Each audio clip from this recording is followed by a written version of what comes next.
অভিজিৎ মণ্ডল ওরফে রানা, এই জয়ন্ত সিং এর আরো এক ঘনিষ্ঠ, আর এর বিরুদ্ধে ভুরি ভুরি অভিযোগ। বরানগরে ছিল এই রানার রাজত্ব। সিথিতে প্রমোটারকে মারধরে গ্রেফতার হয়েছে জয়ন্ত ঘনিষ্ঠ এই রানা। আর রানা গ্রেফতার হতেই মুখ খুলেছেন এই প্রমোটার।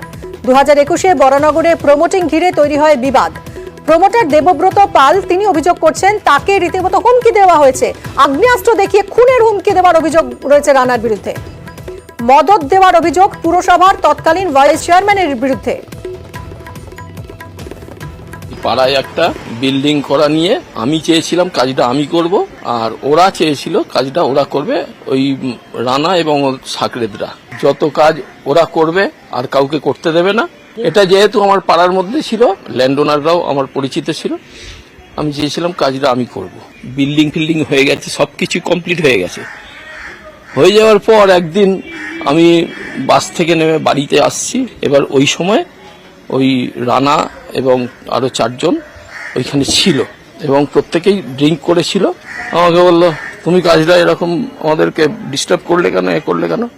ওই আমার মনে হয়েছিল আমার পাড়ার কাজ আমি করব, সেই জন্য। আর তুই কাশীপুরে থাকিস, তুই ওখান থেকে এসে এখানে কি করে তুই কাজটা করবি? তখন আমাকে ধাক্কা মারতে মারতে ওদের ওই অফিসের সামনে থেকে এই বাড়ি অবধি নিয়ে আসে এবং একজনের কোমরে মেশিন বয়েছিল, জামু তুলে দেখিয়েছে। আর রানা বলছে বেশি এ করলে একদম উড়িয়ে দেবো। হ্যাঁ, এরকমই তো ওরা করে, তো অনেককেই এরকম করেছে। থানায় কমপ্লেন করে নিয়ে আমাকে নেতারা বলেছিল যে থানায় ফানায় যেও না, রাজনৈতিক একটা ইয়েতে জড়িয়ে যাবে, এসব করো না, এসব বাদ দাও, আমরা আছি, তোমাকে অন্য কাজ দেবো। যে সময়ের কথা বলছেন এই প্রমোটার, যে সময় এই হুমকি দেওয়া হয়েছে বলে অভিযোগ 2021 সালে, সেই সময় পুরসভার প্রাক্তন ভাইস চেয়ারম্যান ছিলেন রামকৃষ্ণ পাল।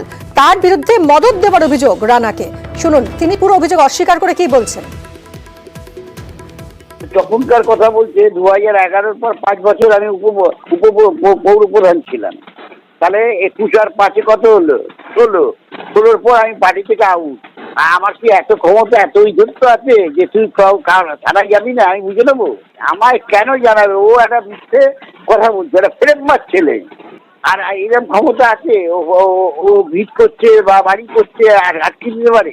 পিস্তল চমকেছে, ওকে ফেলতে টপিন্ডোর থেকে নিয়ে এসছে। এত বড় অপরাধ কাজ আমি বলবো যে থানায় যাবি না?